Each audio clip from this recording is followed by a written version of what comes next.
వస్తుంది, అనుమానం ఏదైనా ఉందా?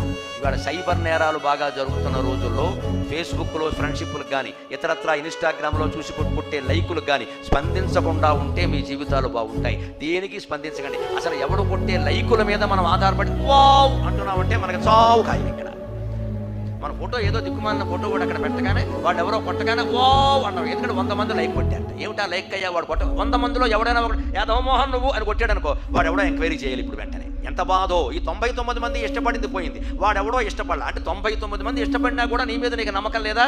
వివేకానందుడు మాట ఒకటి చెప్పి నేను సెలవు తీసుకుంటాను. మన సుఖం, మన ఆనందం ఇతరుల మీద ఆధారపడినంత కాలం మనం బానిసలమే. గుర్తుపెట్టుకోండి ఖచ్చితంగా. మన ఆనందం మన మీద ఆధారపడాలి.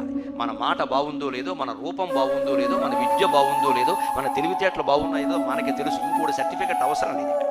ఎందుకంటే ఒక ఐఐటి విద్యార్థి 4వ సంవత్సరం చదువుతున్న విద్యార్థి ఖరగ్పూర్ ఐఐటిలో తాను పెట్టిన ప్రోగ్రాం ఎక్కువ మంది చూడడం లేదని ఆత్మహత్య చేసుకున్నాడు.